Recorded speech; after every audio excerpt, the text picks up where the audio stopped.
He's pretty mentally weak in the ring. You know, as soon as things don't start going his way, Yeah, he starts to crumble, and things aren't going to go his way. So I think he's going to kind of crumble. crazy. Yeah.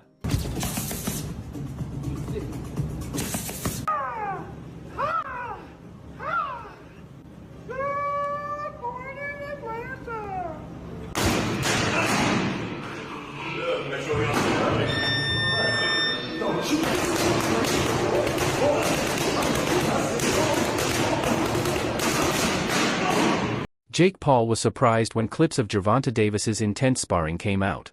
He said that he enjoys it when people doubt or criticize him because it makes his fights more exciting. Jake added that he's still training hard and staying focused. He also mentioned that he has wanted to fight Tank for a long time, and now that the match is finally happening, he truly believes he can win. Stand on business and say Yeah, the other person's gonna win. I like it. So when It makes it fun. When he lay your boy out, you know what I mean? He's my boy too. I love Mike. I mean, Mike will move from this side to this side without you knowing exactly at which moment. Showbiz the adult strongly responded to critics who say Gervonta Davis only agreed to fight Jake Paul for money. He explained that the situation is more complicated than people think. Jake mentioned that the fight contract includes a special bonus for a knockout, which changes everything. This means Tank will fight with full effort, not wanting to be the one knocked out. The match isn't just about pride anymore, it's about both money and legacy. Showbiz said many people overlook the mental side of it. Tank takes great pride in his reputation, and being knocked out by a YouTuber turned boxer would be unacceptable to him. So, calling it just a money grab misses the real point: Tank's drive to protect his name and prove himself. In fact, Jake's talk about the knockout bonus might have made the fight even more personal and intense. You guys told me that Gervonta Tank Davis is just taking this fight for a payday. He's just trying to get to the bag. Well, you got the fight itself, which is a payday, and you got a KO bonus on top of that, a big bonus. That's what Jake Paul said. They're going to get a big, big bonus. And they got a side bet of $2 million. Let's make it two. Y'all gonna shake on it? Yeah. Shake on it? Jake, $1 Shake on million. it? 2 mil? 2 mil? 2 mil. Let's do 2 it. mil. Go get it, shake. Oh, they're shaking left ear. 2 mil. There we go. Oh, my fuck. Why not get the entire bag? Whenever I got good food on my plate, I clean the plate. There is no reason to bull jive. Hold on. Because I'm going to play some Marvel Rivals. Let me get all this together. I'm going to be playing some Marvel Rivals later. Hold on, let me get my blind. Two sugars, no cream. And yes, no cream. Because I'm fired up today. I got on the scale today and I'm 209 pounds. Okay, you guys know that I'm on the fitness journey. I'm showing you guys my video journal. And I started at 217 pounds when I started all this 12 days ago. And I'm telling you, I'm seeing faint abs. Hold on, the faint abs. Woo! The faint abs! The faint abs! The faint abs! I'm telling you, it'll be back. I will be back. I want my Terminator shit. And when I'm done, I'm going to tell you guys my secret and exactly how I did it. I'm talking about step by step, everything. I'm going to be in great shape like I was. When I turned 45 and all the gray in the beard, I was just like, it ain't over, bro. It ain't over. Hold on. Let me. Ooh. Dr. Doom. Okay. All right. But listen, a lot of you guys calling this a fake fight and all this shit. I'm going to quote one of you in the war room. I forgot, one of my show business partners said, was it Justin Hill? I forgot who it was. You guys said, something like, and if I misquote you, I'm sorry, but it was dope. You said something like, if this is a fake fight, it definitely has real consequences. I keep telling you guys, man, if it goes on their real record or not, whatever it is, you know what you saw. It's just like Ryan Garcia versus Devin the American Dream Haney. Devin Haney is still undefeated, but we know what we saw. You cannot erase what we saw. If Jake Paul knocks out Tank Davis, there's some real circumstances. The shit goes viral, and I'm going to lose $10,000. Jake Paul isn't just going to win in this exhibition, but he's also going to get a knockout bonus and an extra $2 million. Robert Garcia shared his thoughts from an experienced boxer's point of view. He said there's nothing wrong with Gervonta Tank Davis fighting Jake Paul, it's his choice, but the timing feels off. Garcia explained that legends like Mayweather, Tyson, and Pacquiao only did exhibition fights after they had already built their legacies and won major titles. Tank, however, hasn't reached that stage yet. Fans are still waiting for him to take on big names like Shakur Stevenson or Devin Haney, the kind of fights that define true greatness. Garcia said the issue isn't with the fight itself, but with what it represents. By choosing a flashy fight with Jake Paul instead of a real boxing challenge, Tank seems to be skipping an important step in his career. Garcia believes Tank has the talent to earn lasting respect, but taking this shortcut might damage his reputation. To him, the fight feels too early, more of a show than a move toward greatness. They stop the contest before something like that, but I don't know. What's your just take on the whole thing? I'm not very interested. That doesn't excite me. I know it's going to do really good numbers. I know they're making a lot of money, which is good for them, good for Tank, because in boxing that's what everybody looks for. I think is, you know, the good thing is they announced it as an exhibition, which is, I'm okay with it. You know, everybody does it. Mayweather has done it. Ali did it. You know, the only thing, my personal opinion is Tank.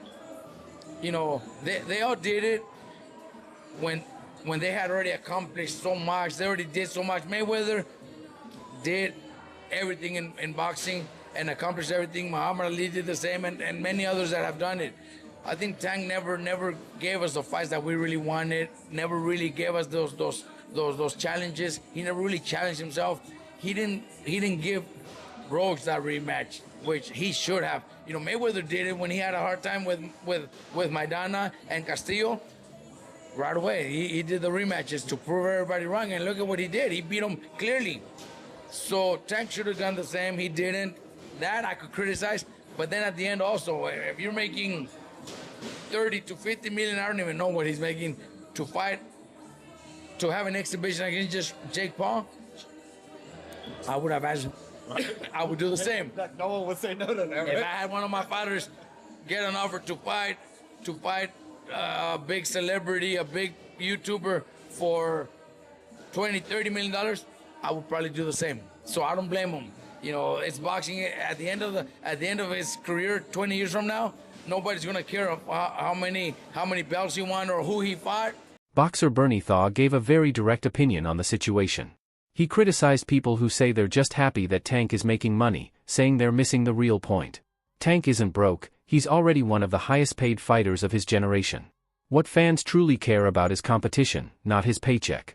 Bernie explained that fans love boxing because of the excitement, skill, and rivalries, not for how much a fighter earns. He added that the real story to watch is what happens in the ring, especially if Lamont Roach beats Isaac "Pitbull" Cruz, who's known as Tank's toughest opponent. If that happens, it would raise questions about Tank's past performances and where he truly stands among the best. Bernie said that Tank needs meaningful fights to keep his respect in boxing. Big money matches like the one with Jake Paul may bring cash, but they don't build legacy, and that's what real boxing fans care about most. Rematch with Tank, and it's I kind of don't really care about the fight no more. It's starting to lose a little steam. But I'm saying, I mean, if he stops Pitbull Cruz, right? I mean, don't you think that people would want to see, you know, Lamont and Tank more due to the fact that, you know, Tank had a hard time with Pitbull? No, I think people just want to see Tank versus Lamont because Lamont, he had a hard time with Lamont. It's just like Devin Haney and Ryan Garcia. People just like controversy. People just like, you know what I'm saying? So people like to see finished business. You know, they don't want to leave it unfinished. And that's what the intrigue is. They want to people want to see finished business. So, you know what I'm saying? I think that's the intrigue of the fight. And it doesn't make no sense why they taking so fucking much fight, you know.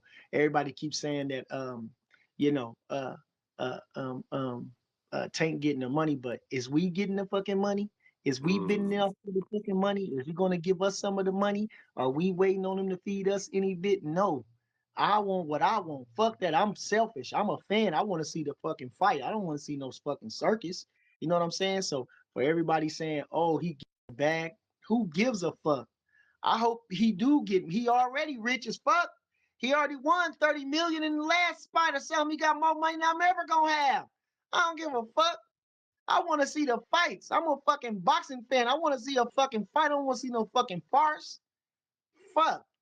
Motherfucker count another motherfucker pockets. They all getting paid. These motherfuckers getting paid millions. Boy, we making how much? 60,000, 40,000 every motherfucking day, going to work 9 hours a day and shit, and then Sweating. coming home with come on, waiting on income tax and shit like that to get some big bread. Come on, man. I'm talking about the average person. Lamont Roach spoke calmly but firmly about the controversy over Tank Davis fighting Jake Paul. He said he doesn't have a problem with Tank taking the fight, any boxer would be tempted by such a big opportunity, but he criticized how it was handled. Roach explained that his own contract with Tank included a rematch clause, yet Tank ignored it and went on to sign with Jake Paul without saying anything. To Roach, that showed a lack of professionalism and respect. He admitted that he might have made the same choice in Tank's position, but only if it had been done the right way. What bothers him isn't the fight itself, but the lack of honesty and communication. Roach said boxing is built on respect between fighters, and when someone breaks that trust to chase a flashy event, it hurts the sport. He believes this move may help Tank financially, but it damages his reputation and was a missed chance to handle things properly. Paid right for not executing that rematch. Is it safe to say that there was some money given to you because of that? Money given to me, not necessarily, but okay. You know, like I said, those guys took good care of me. Those guys on the other side took care of me. Not him personally and not his team personally, right. But you know, but somebody made it right for that rematch not happening. Kinda, you could say that. Yeah, kinda. I understand. I don't understand the position you're in, but from the outside looking in, you had a phenomenal performance against arguably one of the best fighters, you know, top 10 pound for pound fighters in Tank, which many didn't believe it would happen. So you want the opportunity to get back and you know, I guess get the victory. But can you really, honestly, putting yourself in Tank's shoes, be upset with taking advantage of the opportunity to fight Jake Paul? Reportedly, there's about $40 million that he's going to get paid. Now, I don't know this to be, you know, accurate, but I'm saying those are the reports, right? If you were in his shoes, wouldn't you do the same thing? See, now, this is something that I explain and express, and I hope everybody gets. That opportunity is an opportunity that you probably cannot pass up. But it's about how you handle it. It's about how you go about it. A lot of people don't know that he actually exercised his rights to the rematch, so that contractually binds us to a fight. You cannot breach that unless you do what you have to do to handle the business to be like, okay, well, we mutually agree to let you move on or swindle around and fight. Jake Paul defended his upcoming fight by making it clear that it's not just an exhibition like Mayweather versus Logan Paul, it's a real, official boxing match. He explained that professional judges will score the fight and a real winner will be announced, so it's not a staged event. Jake highlighted the knockout bonus in the contract, saying it gives both fighters strong motivation. He said he actually enjoys when people doubt him because it pushes him to work harder. Jake insisted that this isn't just about money for him, it's the biggest moment of his career. The knockout bonus, to him, isn't only about cash, it represents the chance to prove his skill and confidence against one of boxing's toughest fighters. He said he's training harder than ever and fully believes in himself. This time, he's not just aiming to last, he's aiming to show that he truly belongs among the best. I mean, even the list you made years and years ago, Gervonta Davis is on the list. Yeah, exactly. It's all manifestation, and it's a very powerful thing. And yeah, I think people don't dream big or set massive aspirational goals and then also put the work in. I think that's the other thing is like I'm still doing sprints and track work and bench press and squats and all of these things for the sport of boxing. So when I transition to NFL, I'm going to have a lot of that natural explosiveness and power from the past 6 years of training every day. That's all for today's video. Stay tuned for the next one.